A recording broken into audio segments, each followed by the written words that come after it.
Assalamu alaikum. My name is Muhammad Umar Ahmed, one of the students of Open University Malaysia with collaboration of Simon University. Course name is Project Risk Management. Uh, Topic of the assignment is emergency response for droughts and the building containers shelters for displaced families in Mogadishu.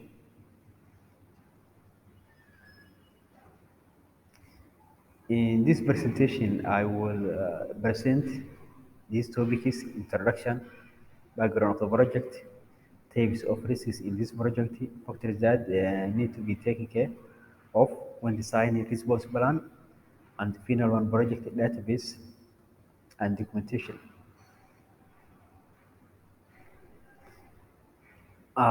This paper is on risk management. Is a coursework assignment required by Simon University Center for Postgraduate Studies in collaboration with Open University Malaysia (OUM).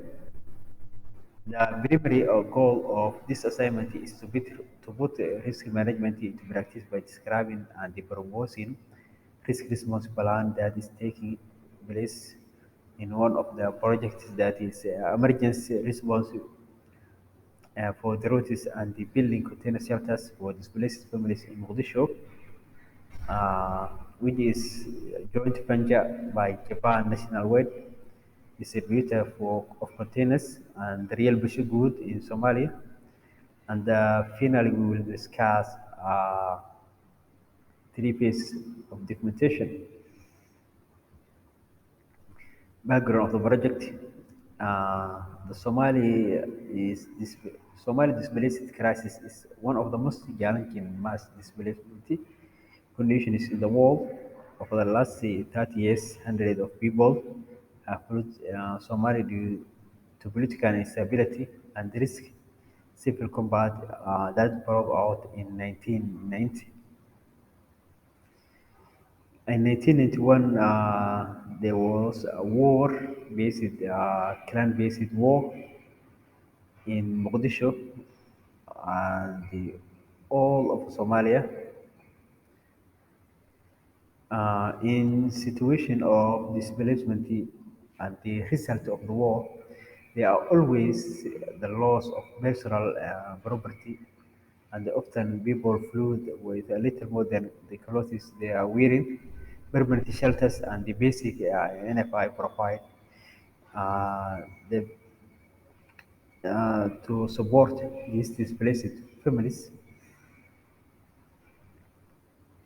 Uh, and the technology is changed and the world is changed, but over the years, there are one thing in the world that will not change, and it is war and the natural disaster.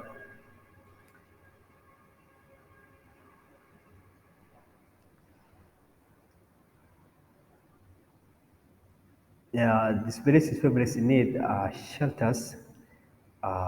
They use ballastic shelters, but no, the new generation of containers science gives solutions for the housing hassle of IDB through everlasting accommodation space.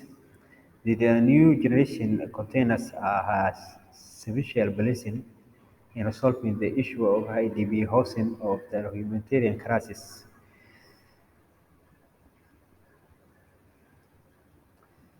General objectives of this project. Now we are talking about general objectives of emergency response for the roads and the building container shelters for displaced families in Mogadishu. First of all, uh, the shelters is a crucial need in Somalia with population of 2.9 million IDPs. IDP problems include poverty and the lack of security.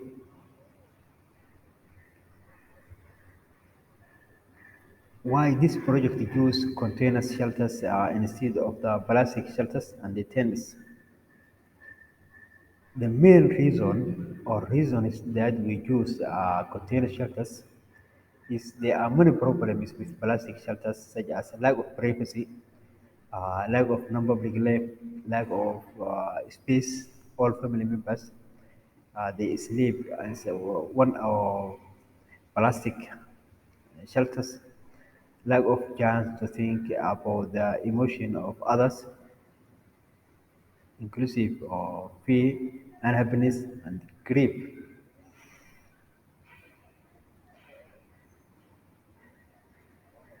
But temporary housing condition after lack of numerous qualities of homes that are massive this stage for victims such as widow, water, color, space, and the security.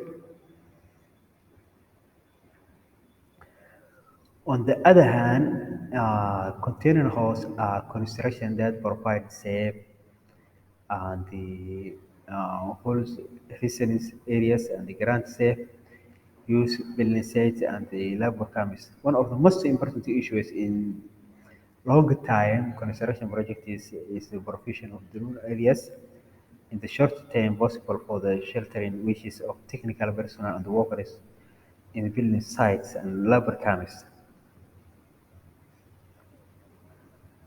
The most important advantage offered by new generation of Japan nationwide distributor containers JNDC is economics and the quality of the structure, which makes the comfort of residents at home, good air conditions, allowing heating and the cooling.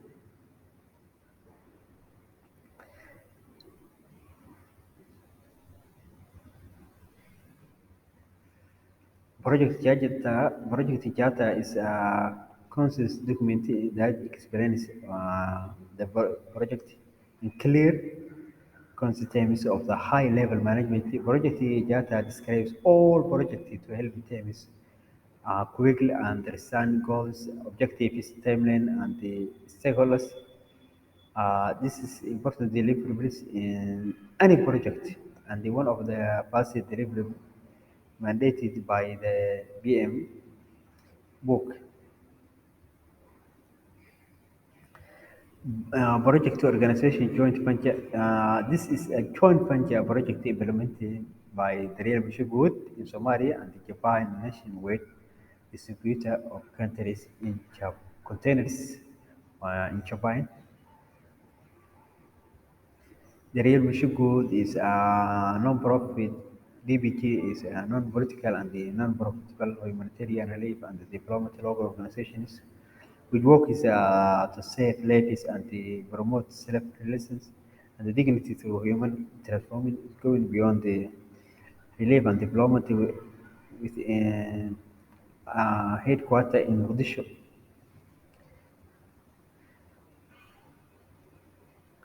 Also, Japan nationwide distribution of containers is based on NESCOs in religion in Japan.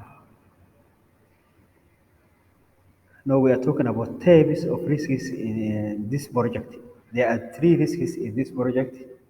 One of them is material shortage. Also, there is safety hazard. Also, there is the lack of skilled workforce. Factors to be taken care of when design response plan. Uh, Before we are talking about the factories before response plan, take one in risk, we are now we're talking about risk management stages or risk management process. There are three stages or process: risk identification, risk analyze, and the develop risk response plan. Also, there are four risk responses. One of them is avoid, transfer, mitigation, acceptance. Also, there is factors concerned in the planning risk response plan. one management and the execute,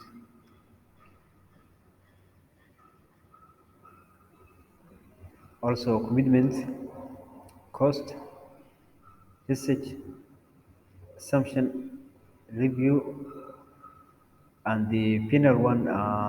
There are three phases of risk responsible and documentation, which is historical database, current project database, and the post-project review and the RGF. Thanks all, and that is it.